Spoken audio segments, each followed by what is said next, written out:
Hi, my name is Madeline Wright, and this presentation looks at the PR used surrounding the ban of the Ring Girls. On August 31st, Bendigo Stadium was set to host boxing match Battle of Bendigo between Jeff Horn and Michael Zarafa. On the day, event promoters dropped their 3 Ring Girls, as City of Greater Bendigo's councillors Yvonne Wrigglesworth and Jennifer Alden spoke out about the boxing tradition. These 2 female councillors made comments that were disrespectful to the Ring Girls, describing them as accessories and trophies, and that their role in the sport was sexist. Further controversy arose as the Ring Girls were replaced with male round progress managers, sparking debate in sexualising women and their career involvement in the sport. Event promoters Hosking Promotions released a statement a day after the event. The Ring Girls also found themselves sharing their opinions on personal Facebook pages as they defended their chosen careers. However, there has been no statement from the City of Greater Bendigo. These 2 organisations are a great example of open and closed operating environments, but we will touch on this later. Due to the controversy, the target audience expanded itself just from boxing enthusiasts all the way to female athletes, feminists, female entertainers, and the community of Bendigo. To have a better understanding of our target audience, we need to identify what type of public they are. To do this, we use the situation theory. This theory is based on the ideas of the level of involvement the target audience have with the organisation. Anticipating the level of involvement can help an organisation with their PR plan. This includes identifying the level of involvement, problem recognition, and constraint recognition.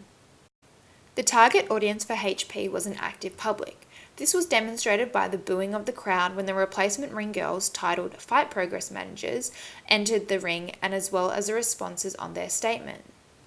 City of Greater Bendigo's audience proved themselves to be an active public as well, even though no PR was used. Their public expressed their disgust on the political comments and the lack of response from Bendigo councillors on their Facebook page, even though no boxing-related content was present. Here we have some examples of HP's comments to their statement. You can see that these are quite positive as there's lots of likes, emojis, and positive reinforcement. These are some screenshots of comments left on the City of Greater Bendigo's Facebook page. These are on random posts. Now we will look at what it means to have an open or closed operating environment and the systems theory. As described by Cheer and Sinott in an Introduction to Public Relations and Communication Management, open systems are those that regularly interact with their environment, such as their audience or publics, while closed systems are isolated and do not interact with their environment. As mentioned previously, City of Greater Bendigo did not respond to their active audience, whereas HP and the Ring Girls acted upon the protests from their audiences. Event co-promoter Dean Logan actively made comments to journalists defending his Ring Girls and the reputation of Hosking's Promotions. Acting as a closed operating system has its risks. You can lose trust from your public. It also weakens relationships with stakeholders. All of this happened due to the ignoring of the controversy by City of Greater Bendigo. A statement from HP was necessary to protect their reputation and employees, also to ensure better stakeholder experience, meaning that their audience needed to hear the truth from them and to ensure the controversy doesn't blow up more in the media circuit. The statement allowed HP to address any rumours and to commit to their views on women's working rights. How to measure success of the PR statement. If we identify the model of communication to be a two-way symmetrical model, as described by Grunning and Hunt, we can use this knowledge to determine how successful our PR plan has been.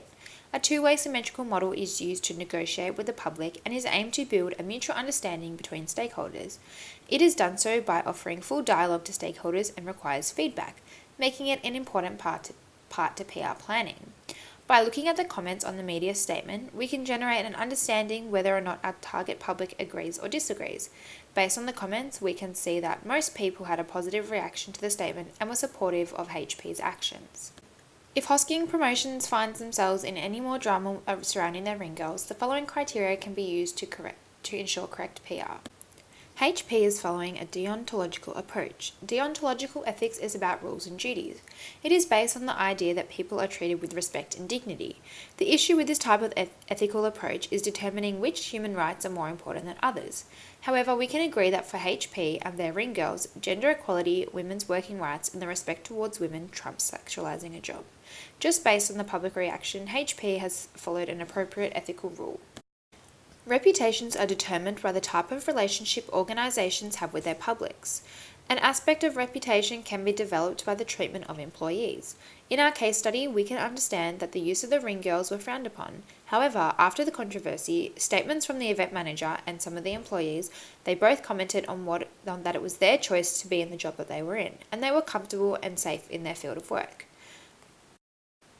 In conclusion, HP had successful PR, proved by the positive reaction from their public, a result from being an open operating environment. City of Greater Bendigo now risks losing trust from their community and may have turned their active audience into a negative one.